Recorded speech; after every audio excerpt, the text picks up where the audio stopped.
यानी जो बच्चे क्लास 12th में इस साल आए हैं, ठीक है, इस साल का मतलब है सेशन 2023 और 24 में आए हैं, उनके पास पॉलिटिकल साइंस का सब्जेक्ट है। तो आज हम न्यू कोर्स स्टार्ट कर रहे हैं अपना पॉलिटिकल साइंस का, ठीक है। ये हमारा दूसरा चैप्टर रहने वाला है। और अभी जो सिलेबस यानी जो सिलेबस सीबीएसई बोर्ड ने अभी निकाला है, उसमें जो ये आपका दो ध्रुवीयता का अंत है यानी द एंड ऑफ बाइपोलरिटी है, ये आपका जो चैप्टर है ना, ये आपका फर्स्ट चैप्टर, समझे, ये हो गया है आपका फर्स्ट चैप्टर। लेकिन इस चैप्टर से पहले भी एक चैप्टर था जिसको कहते थे शीत युद्ध का दौर यानी द कोल्ड वार एरा, ठीक है, ये था अपना शीत युद्ध, समझ रहे हो। तो यानी सीबीएसई बोर्ड ने आपका पहला चैप्टर जो आपका था शीत युद्ध का दौर, उसको डिलीट कर दिया है।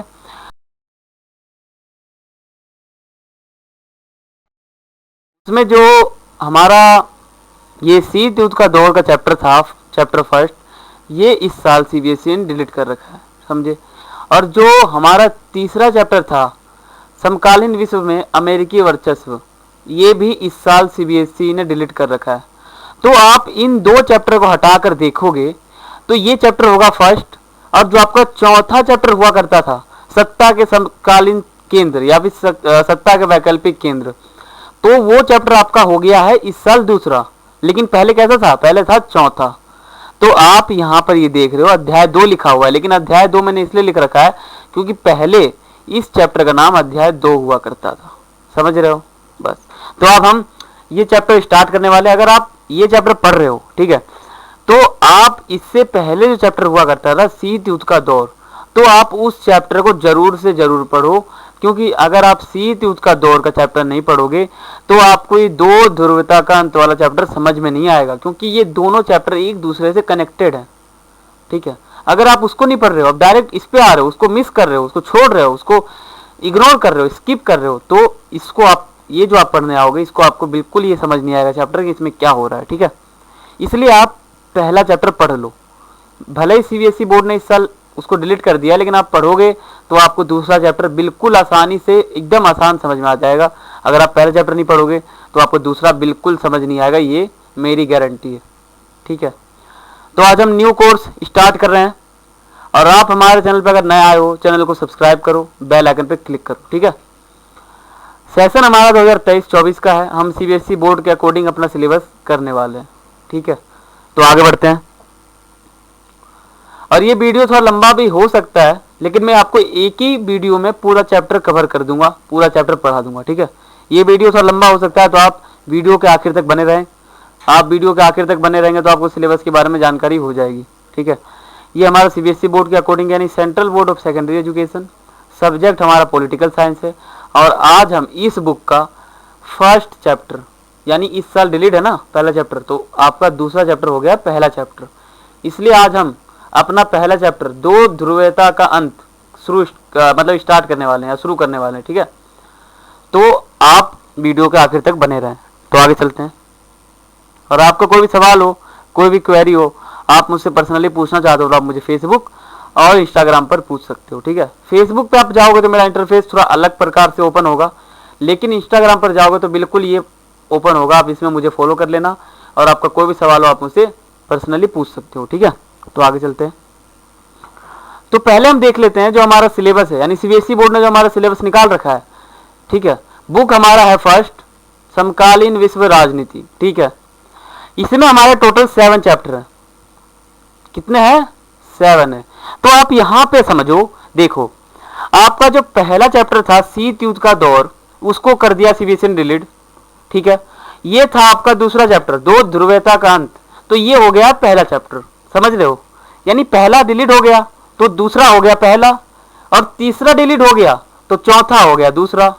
इसी तरह यहां पे भी घटते चले गए, ठीक है। ये वैश्विक अंत था, ये 9वां चैप्टर था, ये 8वां था, ये 7वां था, ये 6ठा था, ये 5वां था, लेकिन अब ये पीछे की ओर जा रहे हैं, यानी चैप्टर कम हुआ है, समझ रहे हो।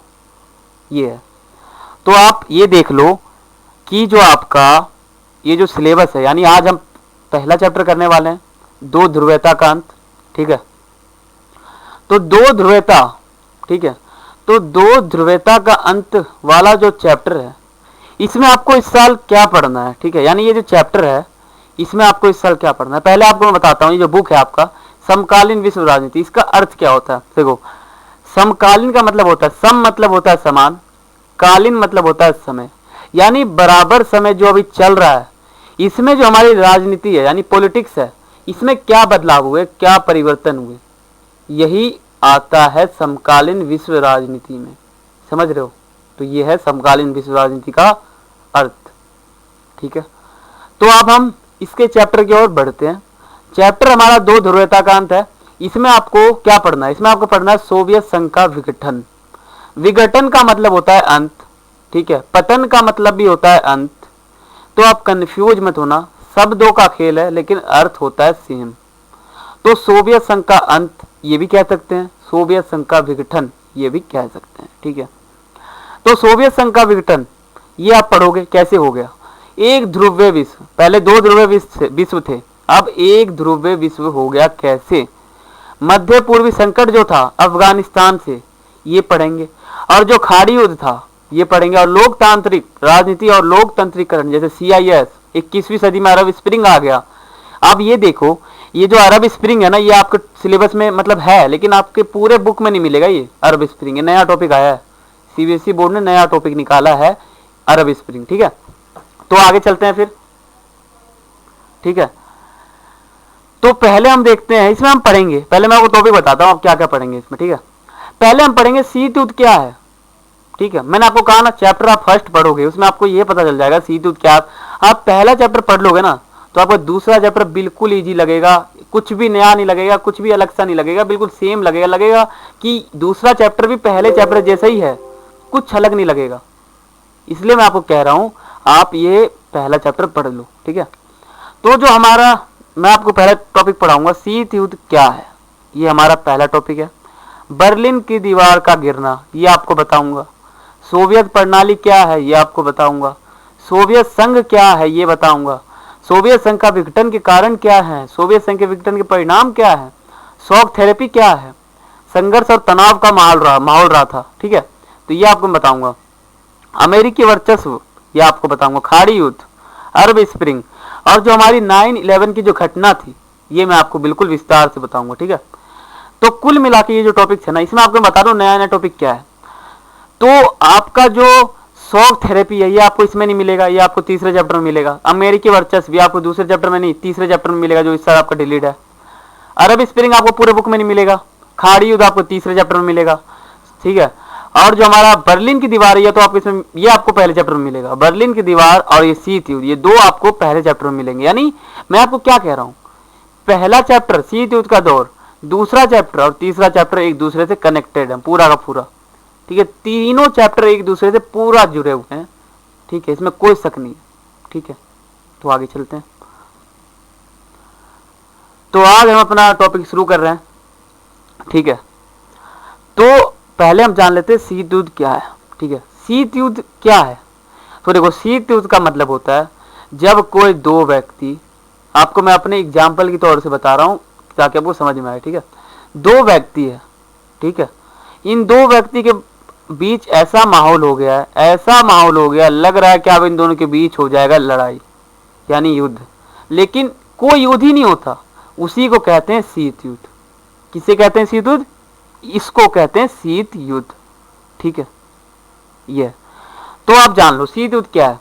शीत युद्ध कोई भी वास्तविक युद्ध नहीं है, बिल्कुल सही बात है। अब ये शीत युद्ध किन दो देशों के बीच या किन दो महाशक्ति के बीच हुआ था, तो पहला था हमारा अमेरिका, दूसरा था हमारा सोवियत संघ। इन दोनों के बीच ऐसा माहौल बन गया था कि अब लड़ाई होगा, युद्ध होगा, लेकिन युद्ध नहीं हुआ। इसी को कहते हैं शीत युद्ध। ठीक है, ये शीत युद्ध चल रहा था। पहले चैप्टर में शीत युद्ध में आप यही पढ़ोगे। फिर जब दूसरा चैप्टर आता है तो उसमें आ जाता है दो ध्रुवीयता, यानी ये दोनों ने विश्व को दो गुटों में बांट दिया था। पहला था पूर्वी गुट, दूसरा था पश्चिमी गुट। पश्चिमी था अपना अमेरिका का और पूर्वी था अपना सोवियत संघ का। ठीक है, तो इसी के बीच की कहानी है दो ध्रुवीयता का अंत, यानी जो दो ध्रुव थे ना इनका अंत हो गया, यही पढ़ेंगे। यानी चैप्टर का टाइटल देखो क्या कहता है, चैप्टर कह रहा है दो ध्रुवीयता का अंत। बिल्कुल सही कह रहा है, दो ध्रुवीयता का अंत ही तो हो गया। तो आपको ये बिल्कुल आसान लगेगा चैप्टर, आप बस वीडियो के आखिर तक बने रहें। ठीक है, तो हम देखते हैं शीत युद्ध कोई भी वास्तविक युद्ध नहीं है। ठीक है, बिल्कुल सही बात है, शीत युद्ध वास्तविक युद्ध बिल्कुल भी नहीं है, बल्कि इसमें केवल युद्ध की संभावनाएं बनी रहती है। ठीक है, बल्कि इसमें केवल युद्ध की संभावनाएं बनी रहती है, इसमें कोई वास्तविक युद्ध नहीं होता। इसमें संघर्ष और तनाव का माहौल रहता है या फिर स्थिति रहती है। ठीक है, युद्ध का भय रहता है, हमले की आशंका रहती है, लेकिन परंतु कोई भी युद्ध नहीं होता है। समझ रहे हो? आपसे कोई पूछे शीत युद्ध किसे कहते हैं, आप कह देना शीत युद्ध कोई वास्तविक युद्ध नहीं है, इसमें बस युद्ध की संभावना रहती है, संघर्ष तनाव का माहौल रहता है, युद्ध का भय रहता है, हमले की आशंका रहती है, लेकिन कोई भी युद्ध नहीं होता। इसी को शीत युद्ध कहते हैं, यही है असली शीत युद्ध। समझ रहे हो? तो ये था हमारा शीत युद्ध क्या है। आपको समझ में आ गया होगा शीत युद्ध क्या है, बिल्कुल आ गया, आ गया। चलो ठीक है, आगे चलते हैं। आपका जो अगला टॉपिक है, आपको पहले ये जान लो, जो पहला विश्व युद्ध हुआ था वो कब से कब तक हुआ था, यानी पहला विश्व युद्ध 1914 से 18 तक चला था। ठीक है, आप इसमें यही जान लो कि पहला विश्व युद्ध 1914 से 18 तक चला। ठीक है, पहला विश्व युद्ध हो गया। अब मैं आपको बिल्कुल कहानी बता रहा हूं, पहला विश्व युद्ध हो गया। 1917 में सोवियत संघ का जन्म हो गया, सोवियत संघ बन गया था 15 गणराज्यों से मिलकर। ठीक है, अब हुआ दूसरा विश्व युद्ध। सोवियत संघ बन तो गया है, 1917 में बन गया था वो। अब हुआ दूसरा विश्व युद्ध। दूसरा विश्व युद्ध हुआ 1939 से और 45 तक, इन दोनों इसके बीच दूसरा विश्व युद्ध चला। समझे? ये दो राष्ट्र के बीच हुआ था, एक था मित्र राष्ट्र, एक था धुरी राष्ट्र। ठीक है, मित्र राष्ट्र में ये सब देश शामिल थे, अमेरिका, फ्रांस, सोवियत संघ, देखो सोवियत संघ बन गया ना, हाँ, तो ये सोवियत संघ और ब्रिटेन, ये 4 देशें शामिल थी मित्र राष्ट्र में। ठीक है, और ये जो है धुरी राष्ट्र, इसमें जर्मनी, जापान, इटली, ये 3 देश थे धुरी राष्ट्र में। ये हो गया दूसरा विश्व युद्ध। मान लो ये बिल्कुल हो गया हमारा दूसरा विश्व युद्ध, इसमें कोई शक नहीं है। ठीक है, ये हमारा हो गया दूसरा विश्व युद्ध। आप देखो, ये जो हमारा दूसरा विश्व युद्ध हो गया, इसके बाद 2 महाशक्ति का जन्म हुआ। पहला हमारा था, देखो पहले 2 महाशक्ति का जन्म हुआ, पहला सोवियत संघ और दूसरा अमेरिका। यहीं से शुरू होता है हमारा शीत युद्ध। 2 जन्म हो गया, यानी 2 महाशक्ति आ गए विश्व में। सबसे पावरफुल थी सोवियत संघ और अमेरिका, दोनों बहुत ही पावरफुल थी, इसमें कोई शक नहीं है। लगभग 45 वर्षों तक इन दोनों के बीच तनाव की स्थिति रही, यानी इन दोनों के बीच बहुत ही तनाव रहा, बहुत ही एकदम युद्ध की संभावना थी, सब कुछ था। 45 वर्षों तक चला।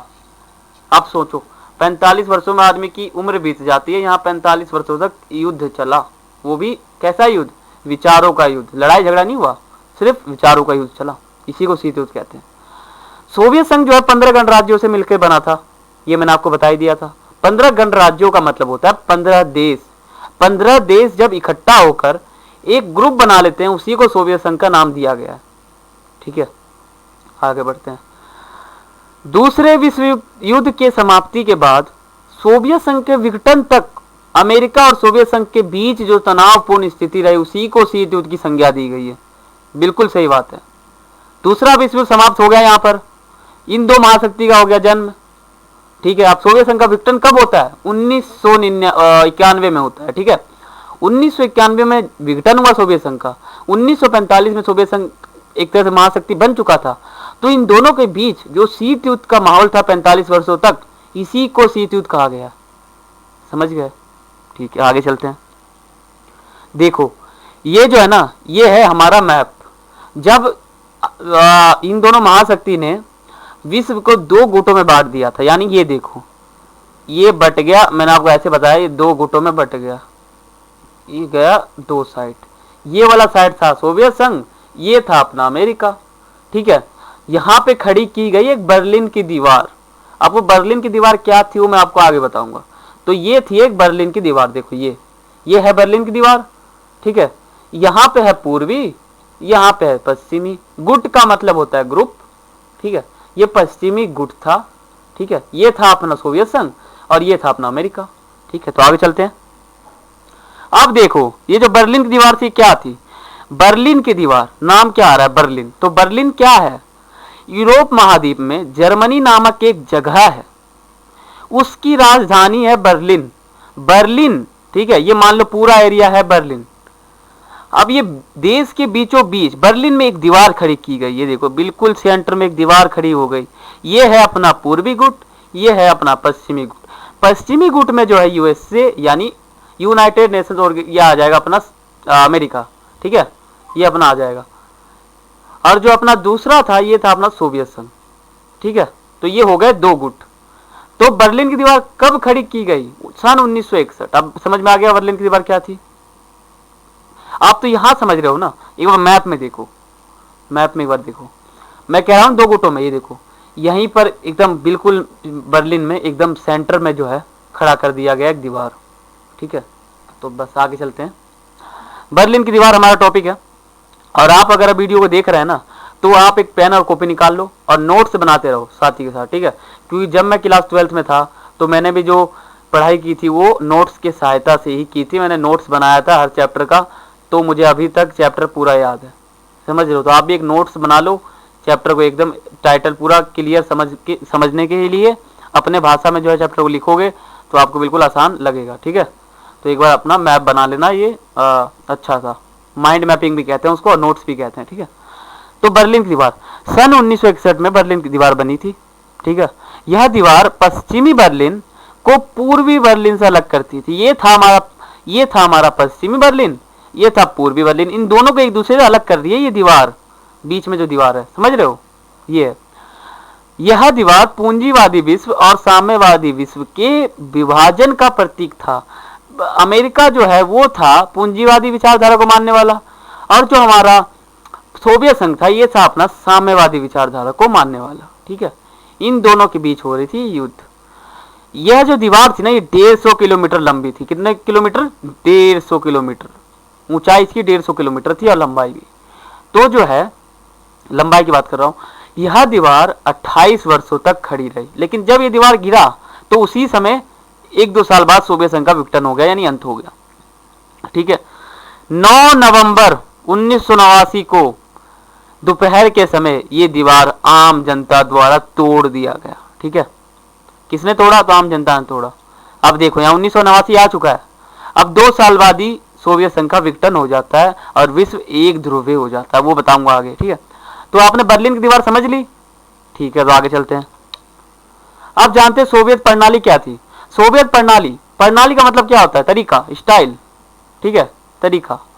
तो सोवियत संघ का तरीका ऐसे भी समझ सकते हो, इसलिए सोवियत प्रणाली से हमारा आशय यह है कि समाजवाद एवं समता मूलक समाज के आदर्शों पर आधारित साम्यवादी शासन है। यानी ये समाजवाद को अपनाता है, समता मूलक यानी सब इसके साथ, यानी ये जो है ना सोवियत प्रणाली जो है, इससे हमारा आशय है समाजवाद एवं समता मूलक समाज के आदर्शों पर आधारित साम्यवादी शासन से है। जो हमारा शासन जो है वो साम्यवादी होना चाहिए, ये है हमारा सोवियत संघ यानी सोवियत प्रणाली, ठीक है। तो अर्थ आप समझ गए होंगे। तो आगे चलते हैं। आप जानते हैं सोवियत संघ क्या है। सोवियत प्रणाली तो आपको बता दिया, सोवियत संघ क्या है। देखो सोवियत संघ एक महाशक्ति है, आपको पता है, जो 15 गणराज्यों से मिलकर बनी है। बिल्कुल सही बात है, 15 गणराज्य का मतलब होता है 15 देश से मिलकर बनी है, जिसमें अमेरिका के साथ, जिसका जो है अमेरिका के साथ विचारों की लड़ाई चलती, और यह लड़ाई लगभग 45 वर्षों तक चली, उसे ही सोवियत संघ कहा गया है। सोवियत संघ समझ गए क्या है। सोवियत संघ एक महाशक्ति है, 15 गणराज्यों से मिलकर बना है, अमेरिका के साथ 45 वर्षों तक शीत चला, बस यही है सोवियत संघ, ठीक है। आगे चलते हैं। सोवियत संघ का जन्म कैसे हो गया। मैं कहा था ना आपको 1917 में हुआ। तो 1917 में समाजवादी क्रांति हुई, जिसे बोल्शेविक क्रांति भी कहते हैं। क्या हुई, 1917 में बोल्शेविक नाम का एक क्रांति हुआ, जिसमें सोवियत संघ का जन्म हो गया, सोवियत संघ बन गया, ठीक है। यह क्रांति पूंजीवादी व्यवस्था के विरोध में थी। यानी जो पूंजीवादी व्यवस्था है जिसमें पैसे को महत्व होता है, उसके विरोध में था, ठीक है। यह क्रांति समाजवाद एवं समता मूलक समाज के आदर्शों पर आधारित। देख रहे हो सोवियत प्रणाली का अर्थ हो गया यहाँ पर, ये सोवियत प्रणाली इसका अर्थ है, ठीक है। जिसके नायक थे व्लादिमीर लेनिन, ठीक है, या इसके नायक थे, ये जो युद्ध हो रहा है ना, इसके नायक, इसके मेन लीडर थे व्लादिमीर लेनिन। ठीक है, ये नाम याद रखना, आप बोर्ड एग्जाम में आते रहता है। व्लादिमीर लेनिन कम्युनिस्ट पार्टी के संस्थापक भी थे। ठीक है, कम्युनिस्ट पार्टी क्या होता है, देखो कम्युनिस्ट पार्टी वो होता है जिस देश में कम्युनिस्ट पार्टी का दबदबा होता है, उसमें एक सरकार चुनाव लड़ती है, वही बार बार सत्ता में आती है, एक ही सरकार, एक ही दल, एक ही सत्ता का, एक ही सरकार का वर्चस्व रहता है, उसे ही कहते हैं कम्युनिस्ट पार्टी। सोवियत संघ में कम्युनिस्ट पार्टी का दबदबा था। ठीक है ना, तो देखो इस क्रांति के परिणाम स्वरूप, इस क्रांति का जो परिणाम निकला, समाजवादी सोवियत गणराज्य union of Soviet socialist Republic USSR की स्थापना हो गई। इस क्रांति के बाद आप समझ गए होंगे सोवियत संघ का जन्म कैसे हुआ। 1917 में एक क्रांति हुई थी, बोल्शेविक क्रांति। ये पूंजीवादी व्यवस्था के खिलाफ थी। ठीक है, ये समाजवाद के समता मूलक आदर्शों पर आधारित थी। ठीक है, इसके नायक थे व्लादिमीर लेनिन, संस्थापक भी थे कम्युनिस्ट पार्टी के। बस ऐसे ही इसका जन्म हो गया, आप बिल्कुल समझ गए होंगे। ठीक है, आगे चलते हैं। अब देख लेते हैं दूसरी दुनिया के देश क्या है। ये दूसरी दुनिया के देश देखो, द्वितीय विश्व युद्ध के बाद पूर्वी यूरोप के जो देश थे, उनकी राजनीति भले ही कैसी हो, कैसी भी व्यवस्था अपनाते हो, उदारवादी, निजीकरण, कुछ भी, कैसा भी व्यवस्था अपनाते वो कोई बात नहीं, लेकिन सामाजिक व्यवस्था को सोवियत संघ की समाजवादी दर्ज में ढाला गया। देखो ये जो है, मान लो ऐसे समझाता हूं आपको, जैसे अभी थोड़ा आगे समझाऊंगा, रुको। देशों के साथ इस समूह को दूसरी दुनिया के देश जैसे समाजवादी गुट, खेमे, सोशलिस्ट ब्लॉक्स के नाम से जाना गया। इस खेमे का नेता जो था वो समाजवादी सोवियत गणराज्य था, यानी सोवियत संघ था। ठीक है, अब आगे समझो। ये देखो, जब हमारा जो देश है या विश्व जो है हमारा, वो दो गुटों में बट गया। ये था पूर्वी यूरोप, यानी यूरोप महाद्वीप में एक जर्मनी नामक जगह था, उसकी राजधानी थी बर्लिन। उसमें एक दीवार खड़ी की गई जिसे कहते हैं बर्लिन की दीवार। और जो है फिर जाके है बर्लिन की दीवार खड़ी हो गई, वहां पे फिर जाके जो पूर्वी यूरोप जो था वो था सोवियत संघ का हिस्सा, और जो पश्चिमी यूरोप था वो था अमेरिका का हिस्सा। तो जो पूर्वी यूरोप था, इसमें जो देश थी, ठीक है, जो देश थे यहाँ पर, उन्होंने अपनी व्यवस्था अपने देश में सोवियत संघ का जो समाजवादी व्यवस्था था, समाजवादी विचारधारा जो था, उसको अपना लिया। उसके जैसा ही अपने देश में शासन चलाया। उसी को कहा जाता है दूसरी दुनिया के देश। ठीक है, पहली दुनिया के देश कौन थे? तो पहली दुनिया का देश जो है वो अमेरिका के साथ जो शामिल थे देश, ठीक है, वो सब थे पहली दुनिया के देश। लेकिन जो सोवियत संघ के साथ शामिल थे वो थे दूसरी दुनिया के देश। ठीक है, समझ गए होगे आप।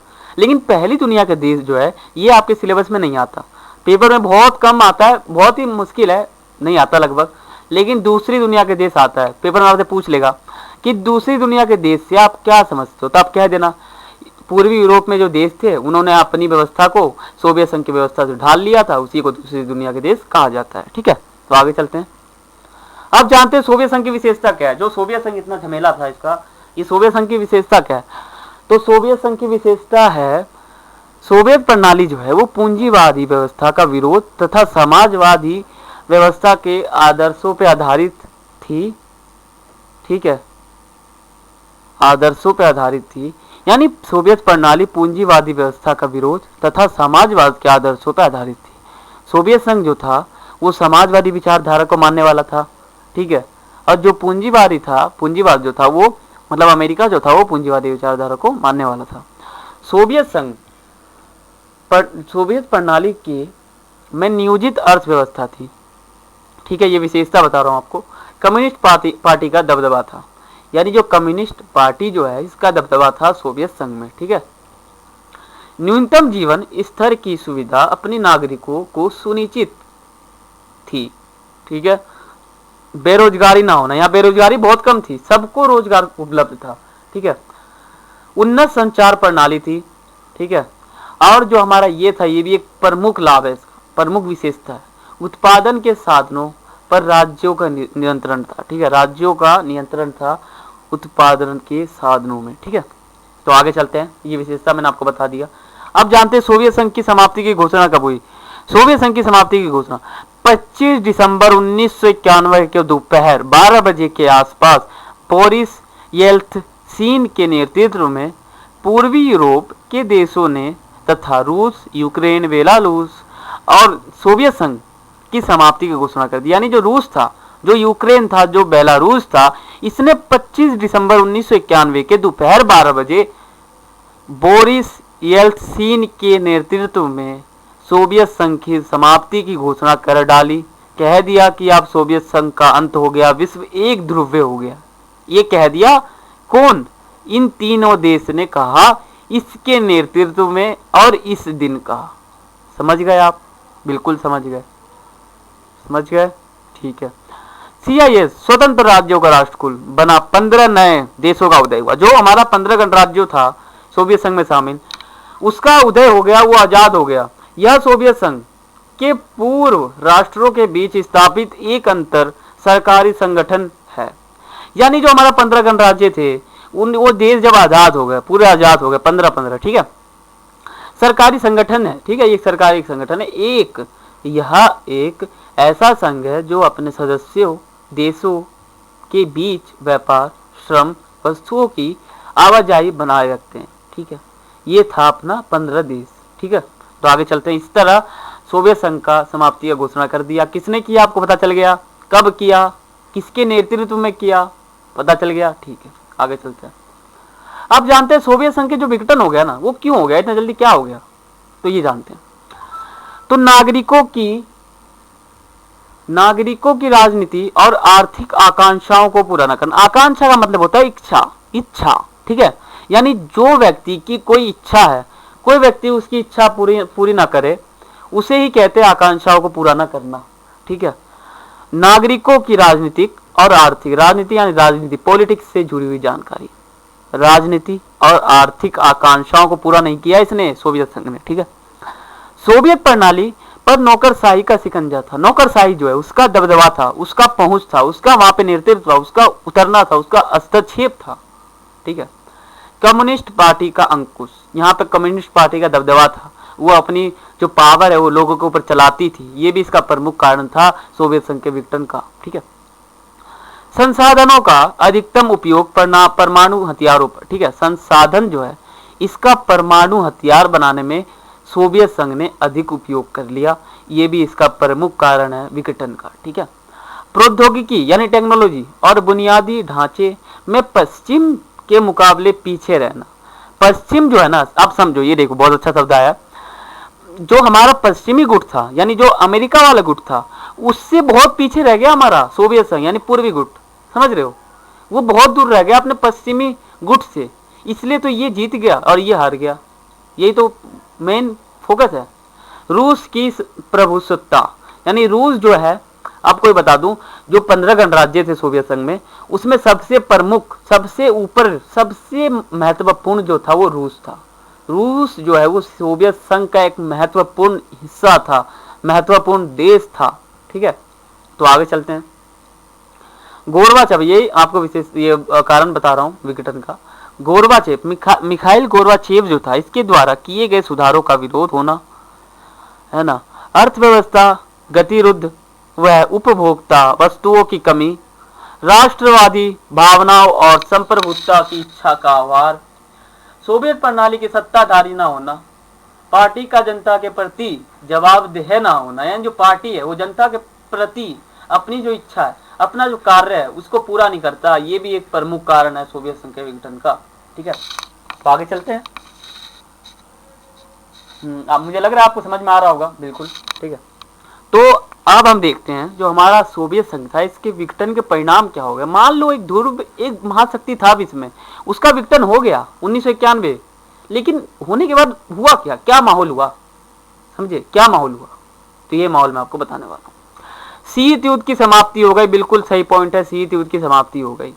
ये मैं आपको टाइटल बता रहा हूँ, इसको आप एक्सप्लेन कर सकते हो, यहाँ पे एरो डाल देना और यहाँ पर लिख देना, जब सोवियत संघ का विघटन हो गया 1991 में, तब शीत युद्ध का अंत हो गया, यानी जो दो महाशक्ति थे उनका अंत हो गया।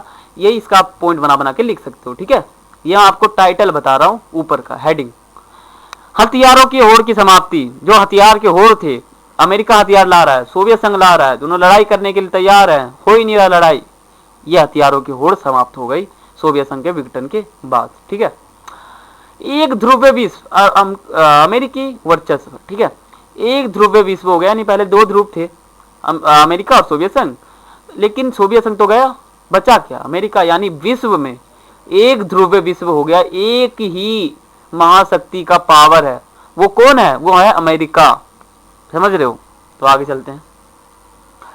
सोवियत संघ का टूटना, टूट गया सोवियत संघ, अंत होगा, टूटेगा नहीं। बिल्कुल सही बात है, ये भी पॉइंट अच्छा है। नए देशों का उदय हो गया। नए देश कौन थे? 15 थे। 15 जो सोवियत संघ के गुटों में शामिल थे ना, वो आजाद हो गए, बिल्कुल आजाद हो गए। उसी को कहा गया नए देशों का उदय। ठीक है ना, ये पॉइंट आप याद रख सकते हो और इसको आप एक्सप्लेन करके लिख सकते हो। ठीक है, आप एक कॉपी पे लिखते रहो, नोट्स बनाते रहो साथ के साथ, ताकि आपको आसानी हो। रूस सोवियत संघ का उत्तराधिकारी बन गया। रूस जो है वो सोवियत संघ का उत्तराधिकारी बन गया था। ये हो गया, पता है क्या? रूस जो है वो सोवियत संघ का उत्तराधिकारी बन गया था जब इसका विघटन हो गया। ठीक है, विश्व राजनीति में शक्ति संबंध परिवर्तित हो गए, समाजवादी विचारधारा पर प्रश्न चिन्ह लग गया। यानी जो विश्व राजनीति थी, इसमें जो शक्ति का संबंध था वो परिवर्तन हो गया। यानी जो दो महाशक्ति थी, उसमें शक्ति जो थी, दोनों की पावर जो थी वो कम हो गई। समाजवादी विचारधारा जो है वो उसके ऊपर प्रश्न चिन्ह लग गया, यानी क्वेश्चन मार्क लग गया। समझ रहे हो? तो ये था। आगे चलते हैं। अब हो गया, अब हमारा हो गया सोवियत संघ का अंत, यानी जो सोवियत संघ हो गया खत्म।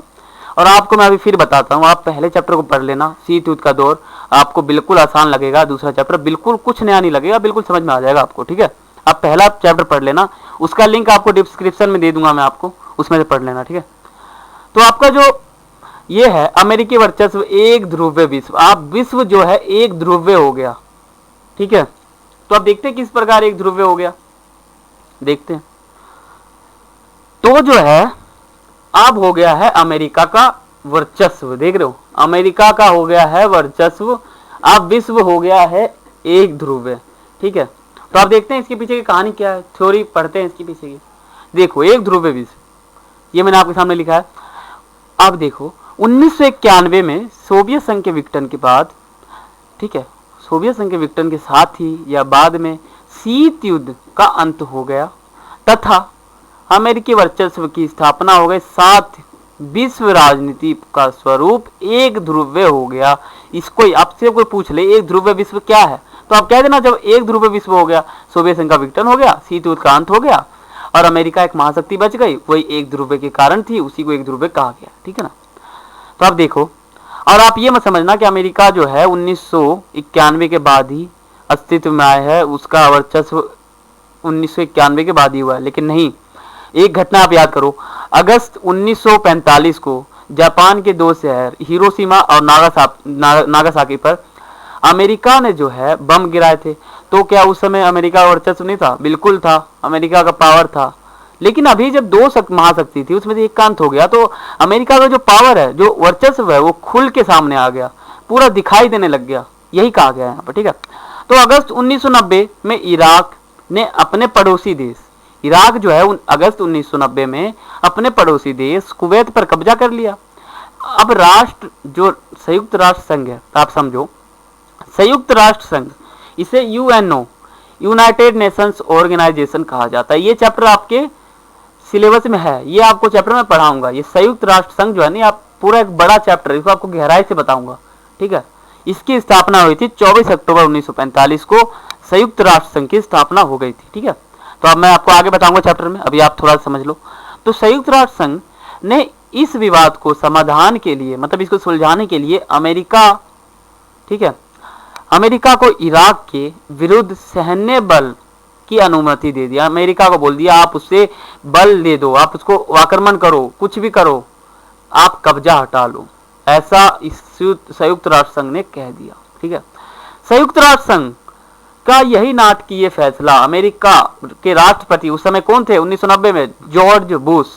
इन्होंने ऐसा सोचा कि संयुक्त राष्ट्र संघ ने ऐसा कैसा फैसला सुना दिया इतने सालों बाद, इसको नाटकीय फैसला कहा जॉर्ज बुश ने। ठीक है, नाटकीय फैसला कहा। ऐसा सोवियत संघ ने, ऐसा जो हमारा संयुक्त राष्ट्र संघ था, इसने आज तक ऐसा फैसला नहीं लिया था, लेकिन इस बार ले लिया। ठीक है, तो अमेरिका के राष्ट्रपति, ठीक है। अमेरिकी राष्ट्रपति जो हमारे थे, इसके नेतृत्व में बिल क्लिंटन लगातार 2 कार्यालयों जैसे जनवरी 1993 से जनवरी 2001 तक राष्ट्रपति पद पर रहे। ठीक है, ये रहे 2001 तक। इन्होंने अमेरिका को घरेलू रूप से अधिक मजबूत किया और अंतर्राष्ट्रीय स्तर पर लोकतंत्र को बढ़ावा, जलवायु परिवर्तन तथा विश्व व्यापार जैसे नरम मुद्दों पर ही ध्यान केंद्रित किया। ठीक है, इस किसने किया? हमारे जॉर्ज बुश जी ने। ठीक है, तो आगे चलते हैं।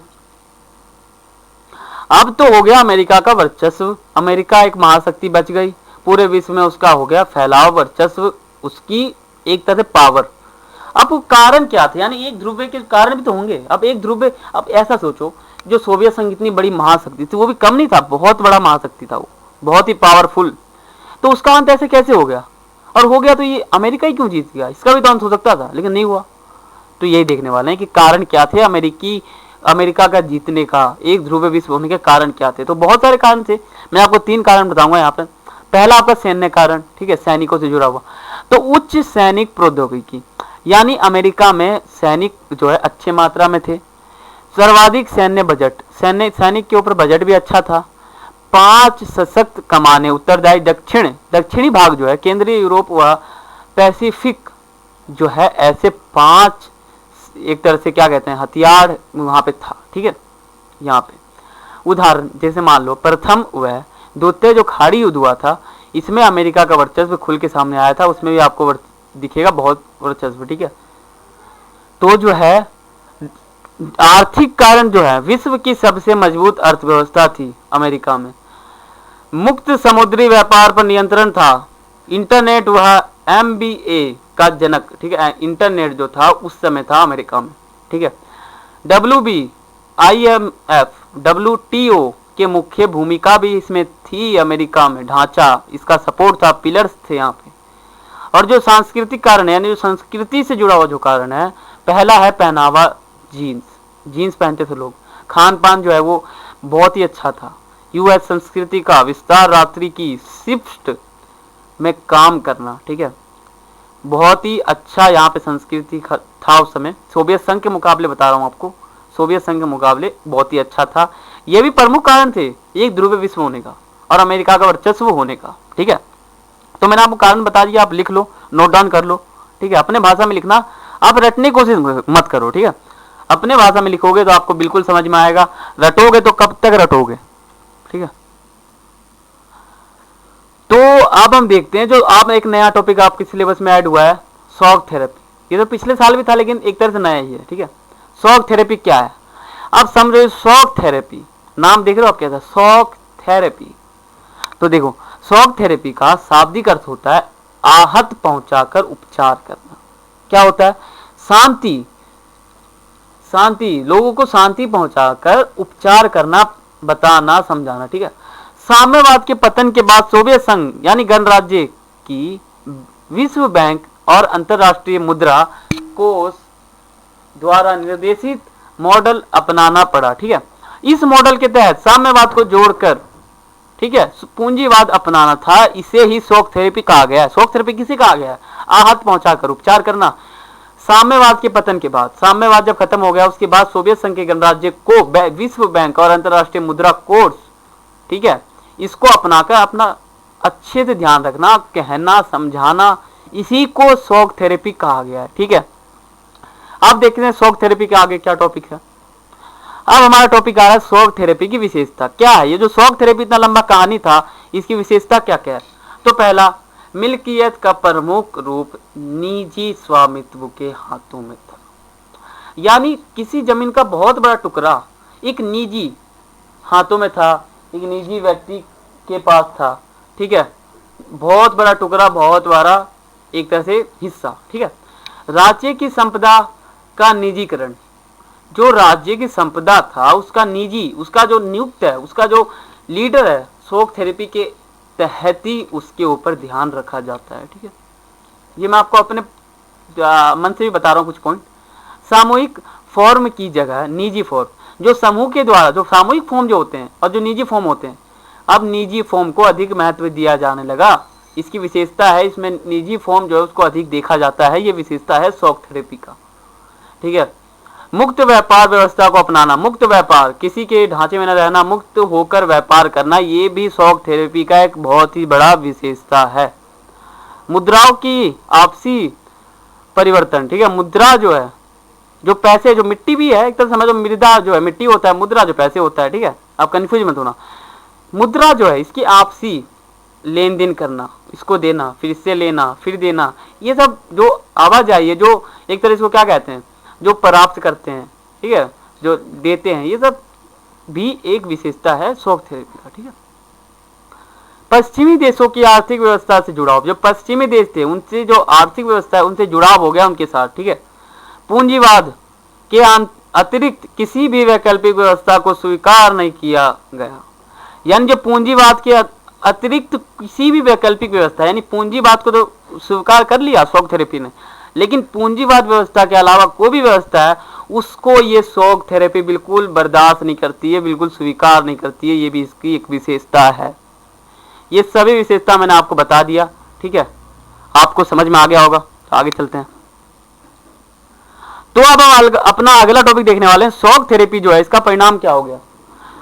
शॉक थेरेपी जो है पूरे क्षेत्र की अर्थव्यवस्था को तहस नहस कर दिया, यानी जो हमारी अर्थव्यवस्था है उसको तहस नहस कर दिया इस शॉक थेरेपी ने।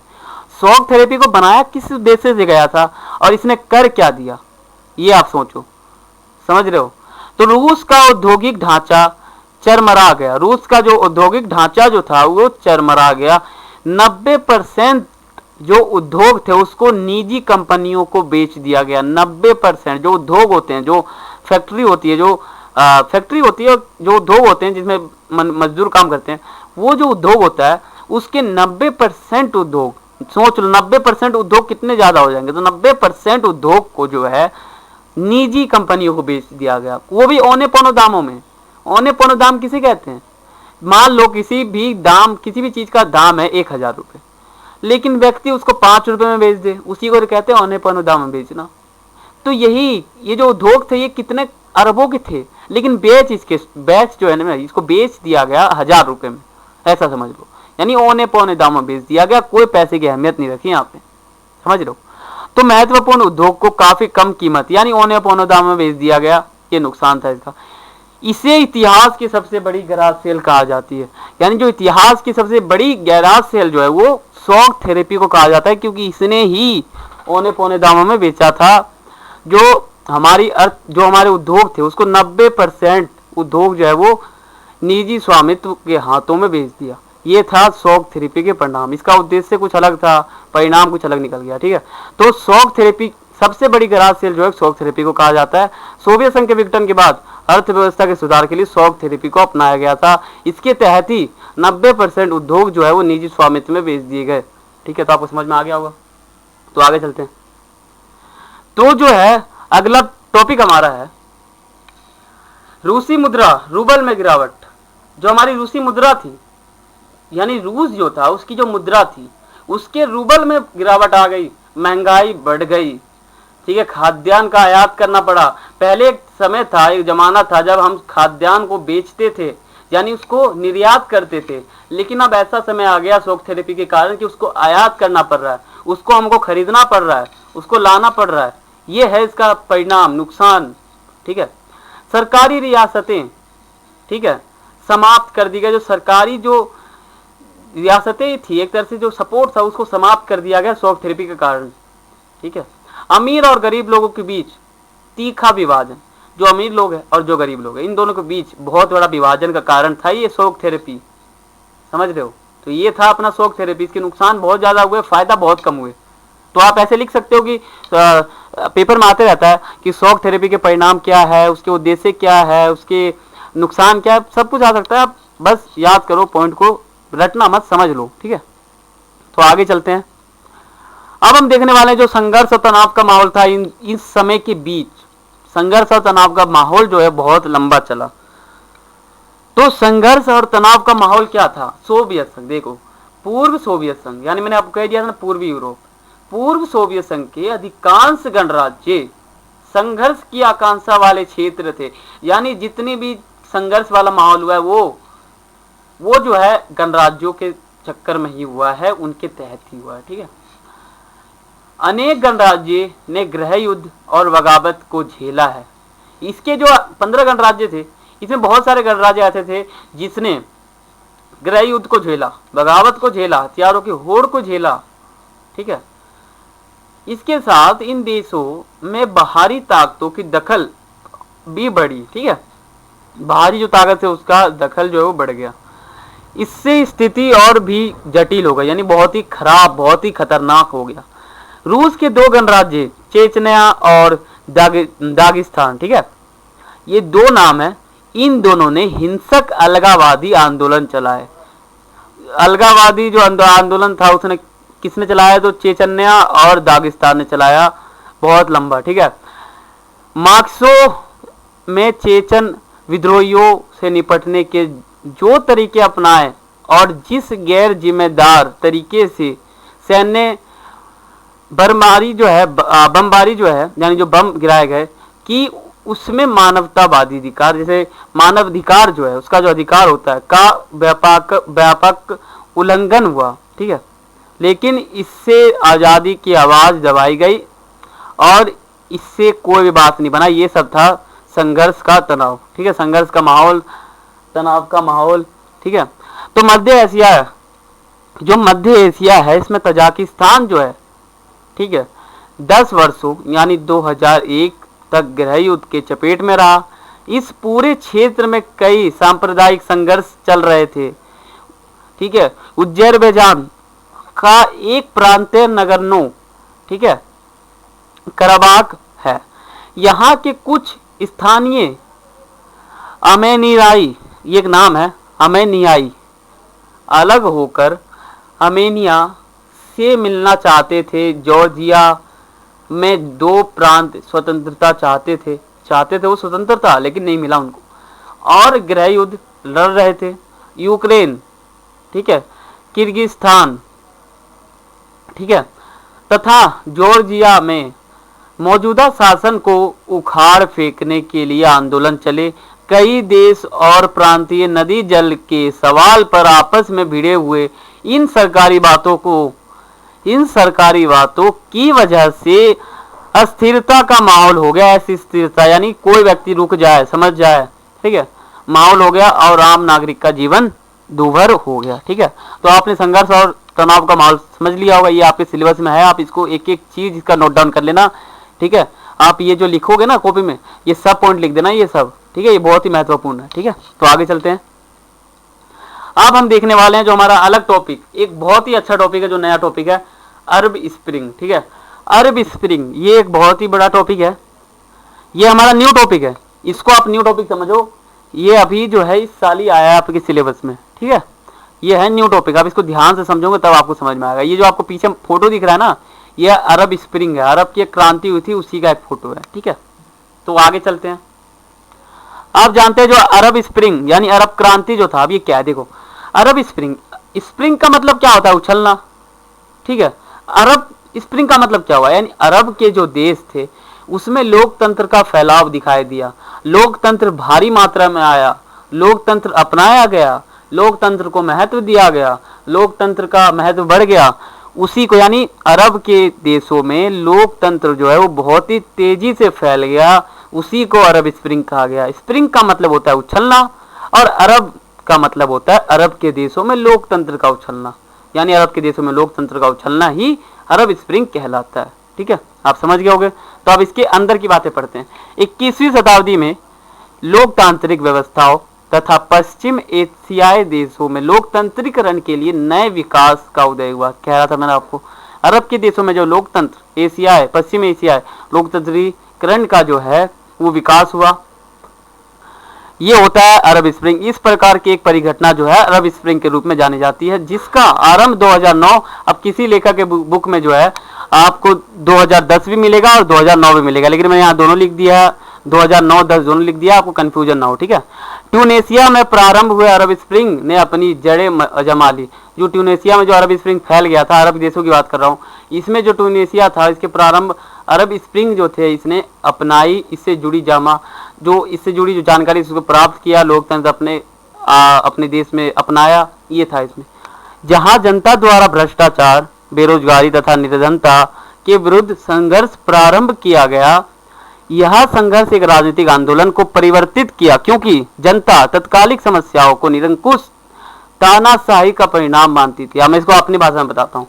जैसे अरब स्प्रिंग था, वो अरब का मतलब होता है अरब के देशों में लोकतंत्र फैल जाना, स्प्रिंग का मतलब होता है उछलना। यानी अरब के देशों में जब लोकतंत्र बहुत ही तेजी से फैला, उसी को कहा जाता है अरब स्प्रिंग। उसमें जो हमारे 21वीं सदी, आपसे कोई पूछ ले कि अरब स्प्रिंग कब फैला, कब अरब के देशों में अरब स्प्रिंग यानी लोकतंत्र फैला, तो आप कहोगे 21वीं शताब्दी में फैला। ठीक है।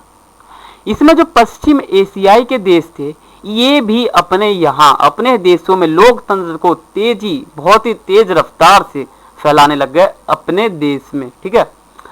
इस प्रकार की परिघटना को ही अरब स्प्रिंग कहा जाता है। इसका आरंभ जो है, ऐसा माना जाता है कि 2009 या 10 माना जाता है, कहीं कहीं आपको 2010 भी मिलेगा, कहीं कहीं 2009 भी मिलेगा। तो ट्यूनेशिया से प्रारंभ अरब स्प्रिंग अपनी जड़ें जमा ली। ठीक है। ट्यूनेशिया में जो है देश जो थी, उसने अपने अरब स्प्रिंग को जमा ली अपने देश में। ठीक है।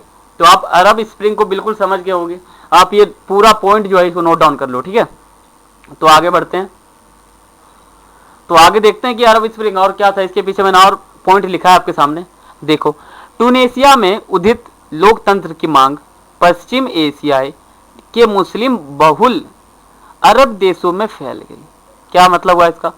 यानी जो ट्यूनेशिया था उसमें लोकतंत्र की मांग तो बहुत तेजी से बढ़ी, लेकिन जो पश्चिमी एशियाई के मुस्लिम यानी जो मुस्लिम देश मतलब मुस्लिम लोग थे, उनके तहत भी ये लोकतंत्र फैल रहा था। वो भी चाहते थे, मांग कर रहे थे कि मेरा लोकतंत्र यहाँ पे मतलब फैले। ठीक है।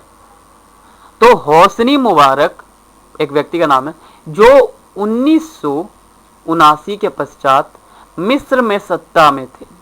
अब 1979 के बाद, ठीक है, देखो, तो होसनी मुबारक जो थे वो थे 1979 के पश्चात 1979 में मिस्र में सत्ता में थे। यानी मिस्र जो है उसमें 1979 में होसनी मुबारक जो है सत्ता में थी, सरकार में थे, ऐसा समझ लो आप। ठीक है। एक बड़े स्तर पर लोकतांत्रिक विरोध प्रदर्शन के परिणाम स्वरूप ध्वस्त हो गए। ठीक है। इसके अतिरिक्त अरब क्रांति का प्रभाव यमन, ठीक है, बहरीन, लीबिया तथा सीरिया जैसे अरब देशों, ये सब अरब देशों का नाम बता रहा हूं आपको, ठीक है, जैसे अरब देशों में भी देखा गया। ठीक है। जहां जनता द्वारा इसी प्रकार के विरोध, ठीक है, प्रदर्शन ने पूरे क्षेत्र में लोकतांत्रिक जागृति को जन्म दिया। ये जो लोकतंत्र है वो जागृत हो गया, जग गया, फैल गया। ठीक है। उसका उछाल हुआ। ठीक है। ये सब है इसका मतलब। ठीक है। तो आगे चलते हैं, आप देखते हैं अरब स्प्रिंग जो है, अरब क्रांति का उद्देश्य क्या है। ठीक है। तो आप देखते हैं अरब क्रांति के उद्देश्य। ठीक है। तो पहला है हमारा शासन व्यवस्था में सुधार। शासन व्यवस्था में हमारा सुधार, शिक्षा, विकास, रोजगार, ये था। मतलब अरब स्प्रिंग का उद्देश्य क्या है, वो क्या चाहता है, अरब स्प्रिंग क्या कहना चाहता है वो, देखो, शासन व्यवस्था में सुधार। लोकतंत्र अगर किसी देश में उतरेगा, लोकतंत्र किसी देश में आएगा, तो जो शासन व्यवस्था है उसमें सुधार होगा। ठीक है। सुधार होगा।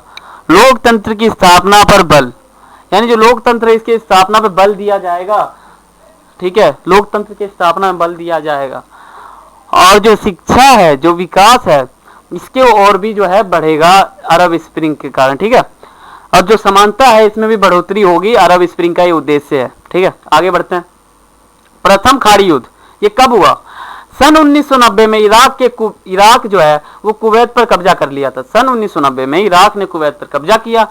फिर इराक को समझाया गया कि भाई तुम जो है कुवैत से कब्जा हटा लो, लेकिन नहीं, इराक तो मान ही नहीं रहा। फिर क्या हुआ? फिर संयुक्त राष्ट्र संघ ने कहा कि बल का प्रयोग करो और कुवैत, ये जो इराक है इसको बोलो कुवैत पे कब्जा हटाए। ऐसा संयुक्त राष्ट्र संघ ने कह दिया। ये संयुक्त राष्ट्र संघ ने आज तक ऐसा फैसला नहीं लिया था, यह आज पहली बार लिया।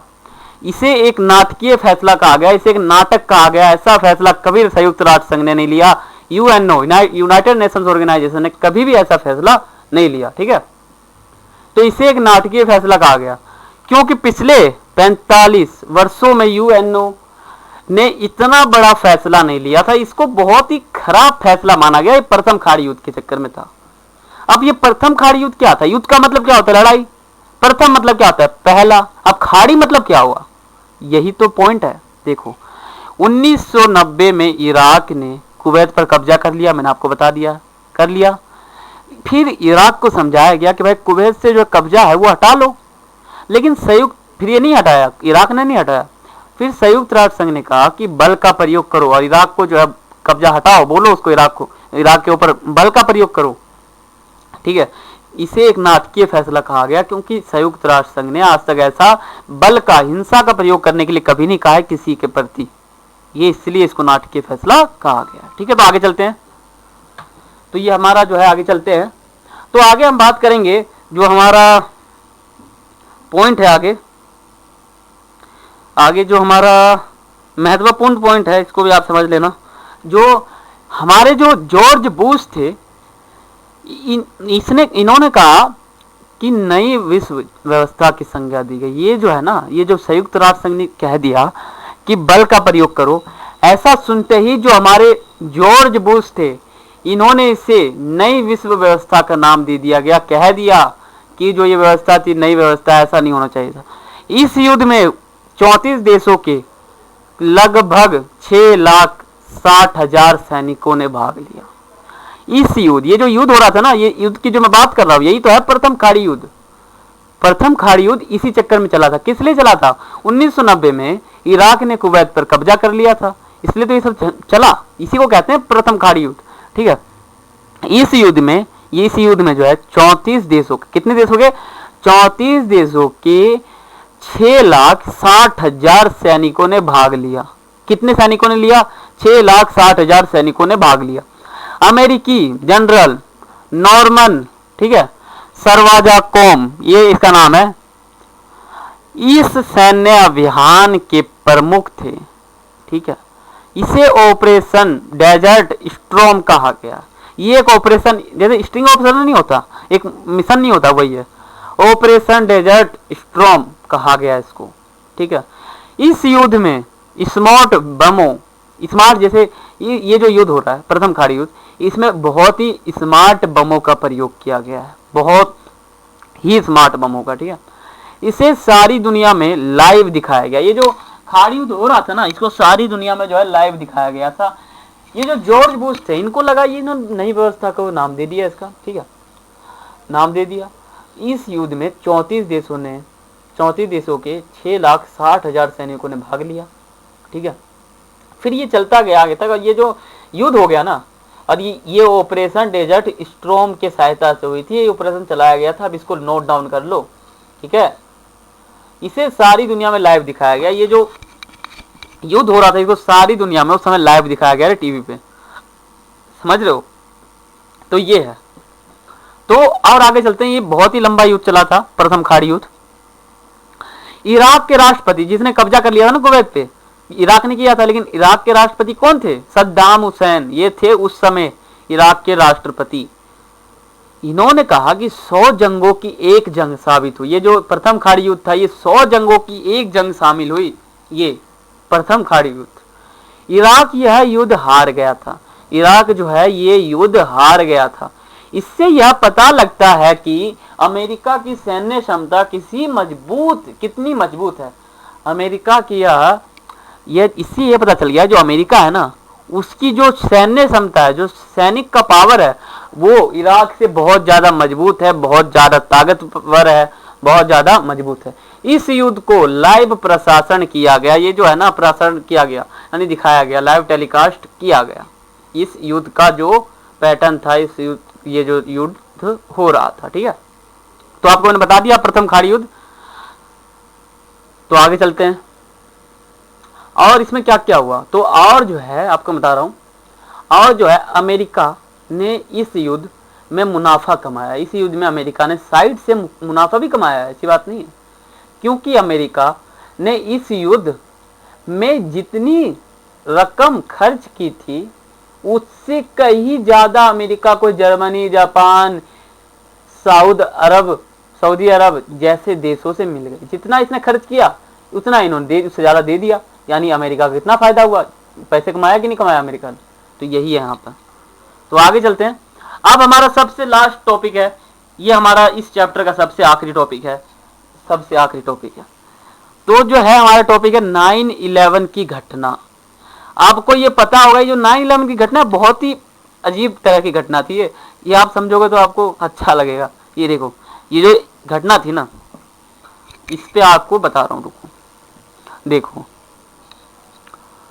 ये देखो 11 सितंबर 2001 के शाम के समय दिन, ठीक है, 11 सितंबर 2001 के दिन विभिन्न अरब देशों के 19 अपहरणकर्ताओं, ठीक है, जो अपहरण करते हैं, अपहरणकर्ताओं ने उड़ान भरने के बाद 4 अमेरिकी विमानों पर कब्जा कर लिया है। जो 19 अपहरणकर्ताएं थे, इन्होंने उड़ान भरने के साथ अमेरिका के 4 विमानों पे कब्जा कर लिया। कब कर लिया? देखो, दिन आ गया 11 सितंबर 2001 आ गया। इस दिन 19 अपहरणकर्ताओं ने अमेरिका के 4 विमानों पे कब्जा कर लिया। अपहरणकर्ता इन विमानों को अमेरिका की महत्वपूर्ण इमारतों के सीध में उड़ा कर ले गए। ये जो 4 विमानों पे कब्जा किया ना, इसको सीधा उड़ा के ले गए। ये जो अपने अरब देश के 19 अपहरणकर्ता थे, ये, ठीक है, ये ले गए। 2 विमान न्यूयॉर्क स्थित में था, ठीक है, मतलब 2 विमान जो है न्यूयॉर्क में था। वर्ल्ड ट्रेड सेंटर के उत्तरी और दक्षिणी टावर से टकराया, ठीक है, ये जो है टावर से टकरा गए उस समय। तीसरा विमान पेंटागन से टकराया। 2 यहाँ, 1 यहाँ और 1 यहाँ, 4 हो गए। और यहाँ कब्जा कितना किया? 4। देख लो, सिंपल है, 4 पे कब उठा के ले गए। इस दिन 4 विमान उठाए, 1 यहाँ गिर गया, 2 यहाँ ले गए, 1 यहाँ टकरा गया, 4 विमान हो गए। चौथा विमान जो है अमेरिका कांग्रेस के मुख्य इमारत से टकरा गया। अमेरिका का जो कांग्रेस का जो मुख्य मतलब इमारत जो था, उससे जाके टकरा गया पूरा का पूरा। लेकिन यह पेंसिल्वेनिया के खेत में गिर गया। ये जो है ना, पेंसिल्वेनिया नाम का एक खेत था, उसमें गिर गया। इसी हमले को 9/11 की घटना कहा गया। अमेरिका में जो है तारीख को सबसे पहले लिखा जाता है। तारीख क्या है? 9। महीना कौन सा चल रहा है? नहीं, उल्टा हो गया। देखो, ये जो है ना, महीने को पहले लिखा जाता है और तारीख को बाद में। यानी देखो, यहाँ देखो क्या लिखा है, सितंबर। सितंबर का मतलब क्या होता है? 9वां, यानी 9 सितंबर। ये देखो क्या लिखा है। अब ये क्या डेट है? ये डेट है 11 सितंबर 2001। यहाँ पे क्या लिखा हुआ है? 11 सितंबर, यानी दिन को बाद में लिखते हैं और महीना को पहले में लिखते हैं। इसलिए इस घटना को कैसे याद रखा गया? इस तरह याद रखा गया, 9/11 की घटना। अगर ऐसे याद रख लेते कि 11 सितंबर 2001 का घटना, तो अच्छा लगता नहीं लगता। इसलिए इसको अलग नाम से, अलग जो नाम है उससे रखा गया 9/11 की घटना। बिल्कुल ऐसे रखा गया। तो आप समझ गए वो 9/11 की घटना क्या है? समझ गए? नहीं समझे? एक बार और समझाऊं। देखो, 1 सितंबर 2001 को अरब देश के 19 अपहरणकर्ताओं ने उड़ान भर लिए, 4 अमेरिकी विमानों पर कब्जा कर लिया। अपहरणकर्ता इन विमानों को अमेरिका की महत्वपूर्ण इमारतों के सीध में उड़ाकर ले गए। 2 विमान न्यूयॉर्क स्थित था, ठीक है, वर्ल्ड ट्रेड सेंटर के उत्तरी और दक्षिणी टावर से टकरा गए। तीसरा विमान जो है वो पेंटागन से टकरा गया। चौथा जो है वो जो है कांग्रेस के मुख्य इमारत से टकरा गया, ठीक है, लेकिन वह पेंसिल्वेनिया के खेत में गिर गया, ठीक है। ये जो एक खेत का नाम था उसमें जाके गिर गया। ये सिंपल था। इसी घटने को कहा गया है 9/11 की घटना या फिर हमला। ये जो है ना, मैं इतना ही चला, ये एक ही दिन चला ये हमला और कुछ नहीं चला इसमें सिर्फ एक ही हमला चला। इसी दिन हमला चला और इसी दिन खत्म भी हो गया। आप बिल्कुल समझ गए होगे, ठीक है। तो आगे चलते हैं। देखो, आज मैंने आपको ये चैप्टर पूरा कंप्लीट करा दिया है। आशा करता हूँ आपको समझ में आया होगा और आपने नोट्स भी बना लिया होगा। तो आपको मैं ये कहना चाह रहा हूँ कि आपने नोट्स बना लिया तो नोट्स अपने लैंग्वेज में बनाना, ठीक है। रट्टा मत मारना। रट्टा मारोगे तो आप कोई फायदा नहीं होगा, आप समझ नहीं पाओगे। इसलिए हर चीज, हर टॉपिक को आप समझोगे तो आपको समझ में आएगा, ठीक है। आप जो है हर टॉपिक को समझोगे तब आपको समझ में आएगा। और आज मैंने आपको ये चैप्टर खत्म करवा दिया, तो अब हम नए चैप्टर की ओर बढ़ेंगे। और इस चैप्टर का एमसीक्यू जो है और जो इम्पोर्टेंट पर्सन जो है ये मैं आपको जल्दी इस चैनल पर उपलब्ध करा दूंगा। आप चैनल को सब्सक्राइब कर लो, बेल आइकन पर क्लिक कर लो, लाइक कर लो, शेयर कर लो और कमेंट भी करो कुछ आपको पूछना हो तो, ठीक है। हमारे चैनल का नाम है एनसीईआरटी स्टडी पॉइंट, हमारे चैनल का लोगो ये है, ठीक है। तो अब मैं आपको कुछ कहना चाहता हूँ, ये कहना चाहता हूँ कि आपका जो सिलेबस है वो थोड़ा कम हुआ है। यानी आप अगर सी ट्यूथ का चैप्टर पढ़ोगे तो आपको दूसरा चैप्टर बिल्कुल आसान लगेगा। अगर आप सी ट्यूथ का चैप्टर नहीं पढ़ोगे, मिस कर रहे हो, उसको पढ़ ही नहीं रहे हो, तो आपको बिल्कुल हार्ड लगेगा ये दूसरा चैप्टर। मैं आपको कह रहा हूँ, बार बार कह रहा हूँ, इसलिए आप इस चैप्टर को पढ़ो, तब आपको बिल्कुल आसान लगेगा। आपको मैंने चैप्टर बता दिया। अब जो इम्पोर्टेंट क्वेश्चन है वो मैं आज या फिर कल अपने चैनल पे डाल दूंगा। ये जो दूसरा चैप्टर है इसका इम्पोर्टेंट एमसीक्यू या फिर शॉर्ट क्वेश्चन या लॉन्ग क्वेश्चन, ठीक है। आपके पेपर में 6 नंबर के क्वेश्चन आएंगे 3, ठीक है। सेक्शन हमारा जो है वो ई के आसपास का रहेगा, उसमें जो है 6 नंबर के क्वेश्चन आते हैं, 3 क्वेश्चन आएंगे। और जो आपके हैवी क्वेश्चन बनते हैं इस चैप्टर से, ये भी मैं आपको बताऊंगा, जल्दी बताऊंगा। आप चैनल को सब्सक्राइब करो, बेल आइकन पे क्लिक करो, ठीक है। तो आज के लिए इतना ही था। वॉचिंग सभी को, जय हिंद, जय भारत।